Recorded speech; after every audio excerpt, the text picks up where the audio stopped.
What happens when one of Hollywood's most respected voices sits down for what should be a simple morning interview only to be blindsided by disrespect on live television? It only took 33 seconds of condescending questions before Morgan Freeman had enough and walked off the Good Morning America set, leaving Michael Strahan speechless and the entire studio in shock. The morning started like any other on the Good Morning America set. The lights were bright, the cameras were rolling, and the audience was ready for another feel-good segment. Morgan Freeman was scheduled to appear promoting his latest documentary project about ocean conservation. It was supposed to be an easy conversation, a chance for viewers to hear from the legendary actor about his passion for the environment and his new film. But from the moment Freeman sat down across from Michael Strahan, something felt off. Strahan opened with what seemed like a harmless greeting. Well, look who decided to grace us with his presence this morning, he said, leaning back in his chair with a smirk that didn't quite reach his eyes. Morgan Freeman, everybody, the voice of God himself. Freeman smiled politely, the kind of smile that veteran actors perfect over decades in the spotlight. Good morning, Michael. Thank you for having me. Oh no, thank you for squeezing us into your very busy schedule, Strahan continued. And there was an edge to his voice that made the studio audience shift uncomfortably in their seats. I'm sure it was really hard to make time for a little morning show like ours. Freeman's expression didn't change, but his eyes narrowed just slightly. I'm happy to be here to talk about the documentary. It's an important project about ocean preservation, and I think your viewers would really connect with the message. Strahan waved his hand dismissively. Yeah, we'll get to all that. But first, I gotta ask, do you ever get tired of that voice? I mean, you've been doing the same smooth, slow-talking thing for what, like 100 years now? The audience went quiet. A few people in the front row exchanged glances. Freeman sat up straighter in his chair, his jaw tightening just a fraction. I've been acting professionally for over 50 years. Yes, and I'm proud of every role I've taken. 50 years of basically playing the same character though, right? Stray impressed. That smirk still plastered across his face. The wise old mentor, the calm voice of reason. Don't you ever want to, I don't know, switch it up, play a villain, a comedian, anything with a little more range? Freeman took a slow breath. You could see him making the choice to remain calm to give Strahan the benefit of the doubt. Maybe this was just poorly thought out banter. Maybe the host was having an off day. I've played a wide variety of characters over my career, Michael. From Ho Coburn to Red to Lucius Fox, each role has been unique and meaningful to me. Right? The guy who drives Miss Daisy around. Very groundbreaking stuff, Strahan said, rolling his eyes. Look, I'm just saying, when people think Morgan Freeman, they think, oh, there's that guy with the soothing voice who shows up to explain things and be wise. It's got to be a little limiting, doesn't it? Freeman's hands gripped the armrests of his chair. His voice remained steady, but there was steel underneath.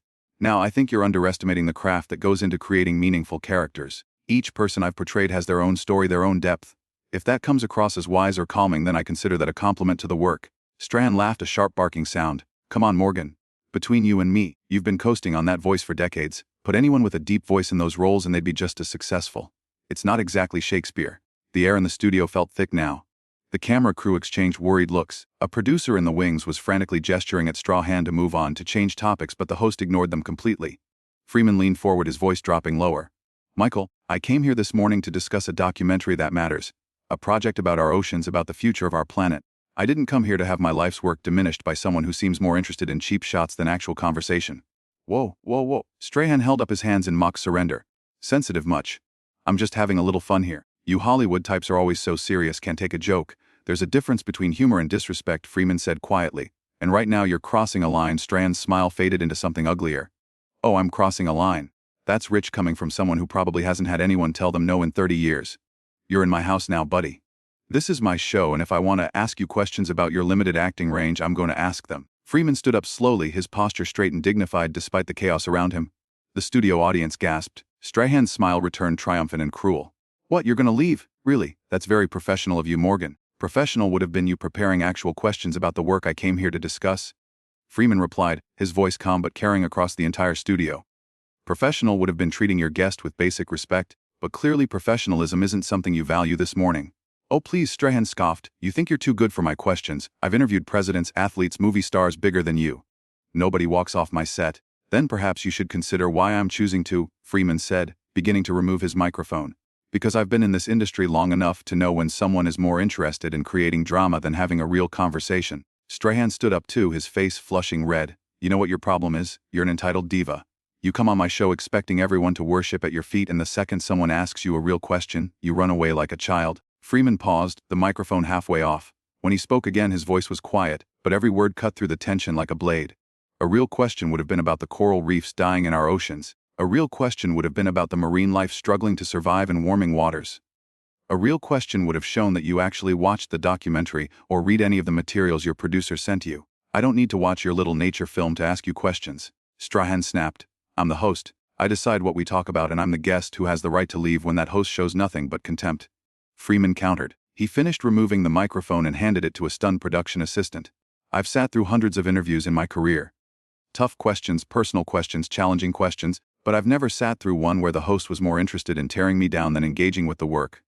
Strahan moved around his desk, getting closer to Freeman. The cameras were still rolling, catching every second of the confrontation. You're making a huge mistake walking out of here. You know that, right? This is Good Morning America. Millions of people watch this show. You're gonna look like the bad guy. Freeman met his eyes without flinching. I'd rather look like someone who stands up for themselves than someone who sits quietly while being disrespected on national television. Your viewers are smart enough to see what happened here. What happened here? Strahan said, his voice rising as that a past his prime actor couldn't handle a little bit of real talk. You want everyone to kiss your ring and tell you how amazing you are.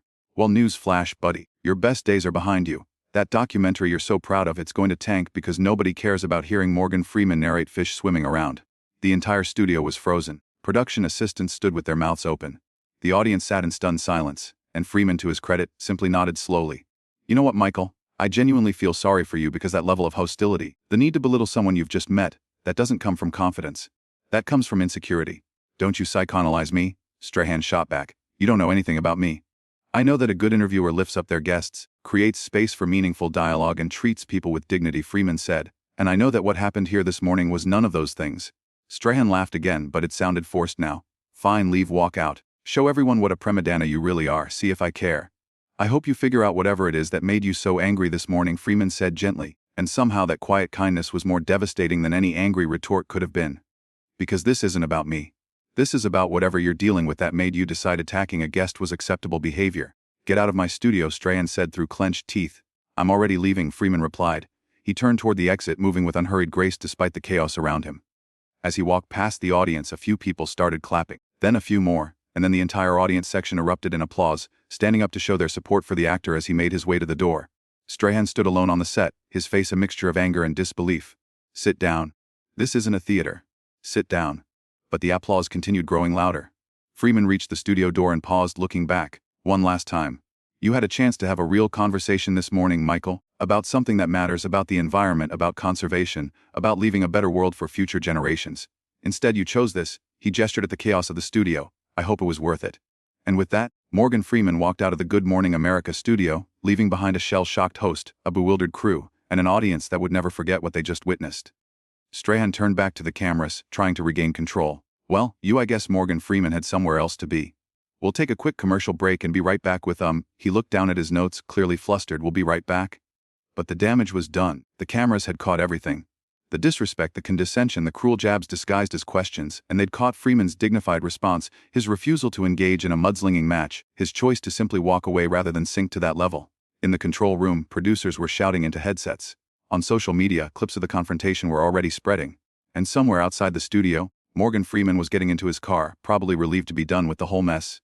Back on set, as they cut to commercial, Strahan slumped into his chair. A producer rushed over, whispering urgently. Strahan waved them away irritably. It's fine, it'll be fine, people will forget about this by tomorrow. But he was wrong.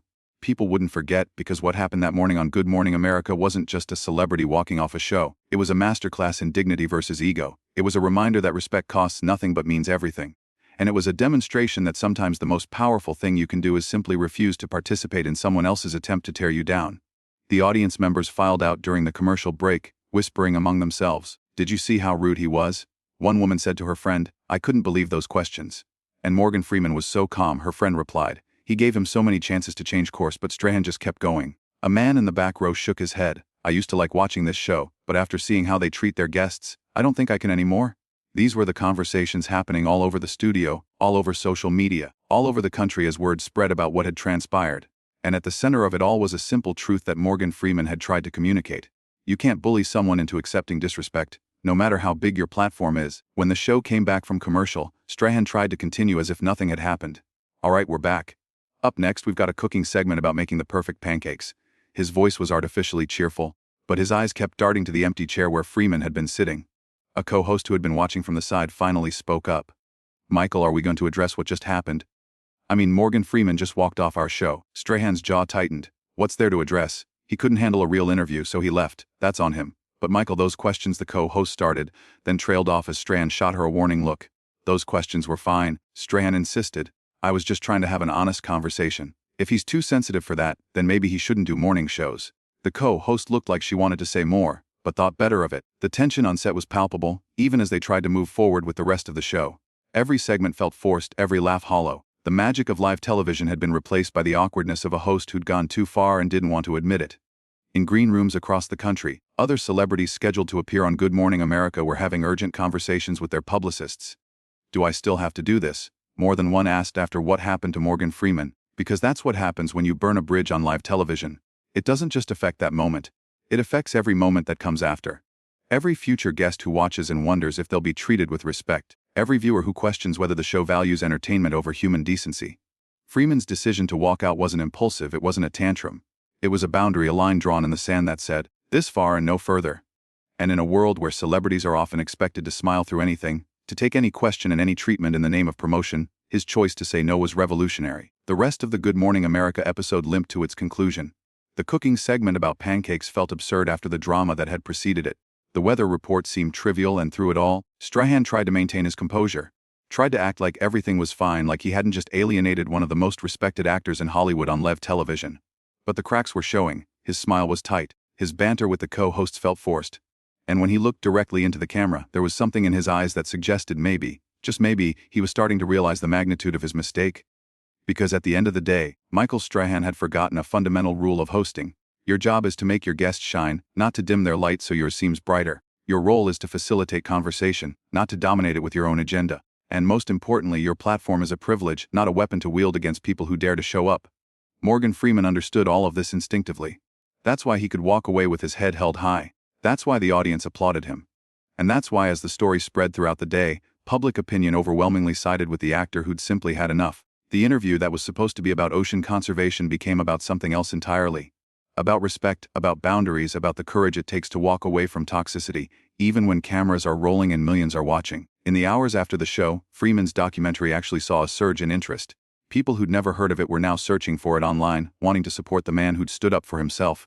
The irony wasn't lost on anyone. Strahan's attempt to diminish Freeman had actually elevated him.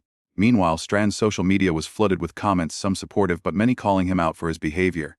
That was hard to watch. One person wrote, "Morgan Freeman deserved better." Another added, "I've been a fan of yours for years, but what you did this morning was wrong." The think pieces started appearing within hours.